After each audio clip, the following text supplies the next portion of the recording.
میں بھی ایک خط دکھانا چاہ رہا ہوں. خان صاحب نے آتے سال پہلے سال 1.9% کری. اس کا سہرا جناب اسد عمر صاحب کے اوپر جاتا ہے.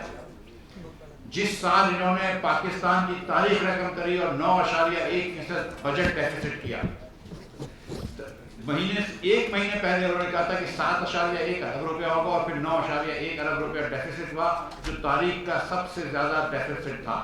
مفتاح، اگر ابھی سے آپ کی کانپیں ٹانگنا شروع ہو گئی ہیں تو اس لیے تو ہم آپ کو آسان حل بتا رہے ہیں. یہ آپ کے بس کی بات نہیں ہے، یہ نہ ہے لوگوں کا، یہ ایک غیر فطری امپورٹڈ حکومت کے بس کی بات نہیں ہے کہ پاکستان کی معیشت کو چلائیں.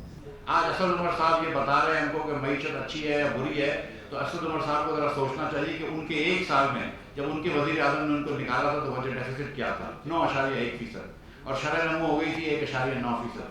اگلے سال شرح نمو ہوئی تھی -1% اور اس سال بھی ورلڈ بینک کہتا ہے کہ 4% ہوگی.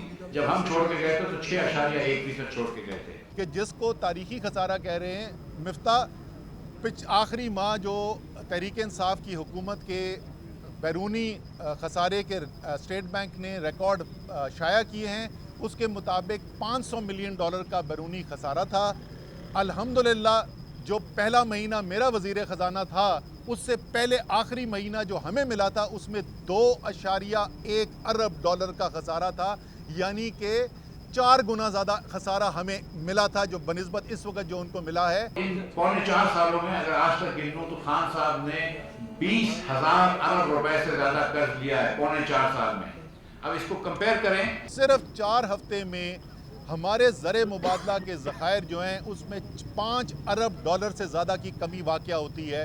یعنی جو تنکا جمع کر کے ذخائر میں ہم نے اضافہ کیا تھا، 2 گنا سے زیادہ ذخائر بڑھے تھے تحریک انصاف کی حکومت کے اندر.